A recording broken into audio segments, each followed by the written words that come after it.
নিজৰ বিয়া বুলি ছুটীলৈ আহিছিল জোৱানজন, কিন্তু আহিল ফোন কল, যাবই লাগিব দেশৰ বাবে। দেশ আগত। ভাৰত পাকিস্তানৰ এই যুদ্ধৰ মাজতেই এখন বিবাহে সকলোৰে দৃষ্টি আকৰ্ষণ কৰিছে। কাৰণ নেপাল সীমান্তৰ পৰা ছুটীলৈ নিজৰ বিয়াৰ বাবে নগাঁৱৰ বাসগৃহলৈ আহিছিল এছএছবি জোৱানজন।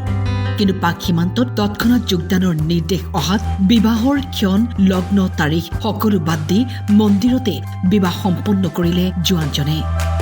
আজি এই বিবাহ সম্পন্ন কৰি দেশৰ সুৰক্ষাৰ বাবে ৰাওনা হ'ব দৰা এছএছবি জোৱানজন। বিয়াখন মানে আছিল অহা সোমবাৰলৈ। তাত এতিয়া এনেই ঘৰত পেণ্ডেল দিয়া হ'ল আৰু নিমন্ত্ৰণো কৰা হ'ল সকলোকে। কিন্তু তেওঁ মানে ভাৰতীয় হেৰিয়াত সেনাবাহিনীত কাম কৰে যে, ইতিমধ্যে পৰহিদিনাখন মেছেজ আহিলে তেখেত যাব লাগে। এতিয়া সেই মৰ্মে মানে যোৱাকালি আলোচনা কৰি আমি মানে মন্দিৰতে বিয়াখন ততাতৈয়াকৈ বোলো নিয়মটো আমাৰ যিটো মানে নিয়ম, সেই নিয়মটো কৰি পঠাওঁ। অহা সোমবাৰে আমাৰ এনেই ৰিচিপশ্যনটো হ'ব আৰু ঘৰতে। তেওঁ হয়তো কাইলৈ যাব, নহ'লে পৰহিলৈ যাব, মানে নিশ্চয়তা নাই। মানে তাৰপৰা মানে মাতিছে যে, বিচাৰিছে যাব লাগে। হয়তো কাইলৈ যাব পাৰে, নাই পৰহিলৈও যাব পাৰে, ঠিক নাই।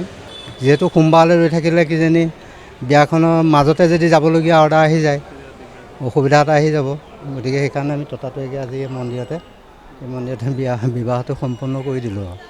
নেপাল বৰ্ডাৰত থাকে, এতিয়া ক'লৈ আকৌ তালৈ যায়নে বেলেগত ক'ত নিব তেওঁলোকেহে জানিব, ক'লৈ ইনভাইট কৰে ন, যাব লাগে জইন ক'ত কৰিবলৈ। এয়াই হৈছে দেশমাতৃৰ প্ৰতি প্ৰেম। প্ৰথমে দেশ। জোৱানজনক আমিও জনাইছো চেলিউট। জয় হিন্দ। নগাঁৱৰ পৰা বিজু গোহাঁইৰ ৰিপৰ্ট, টাইম 8।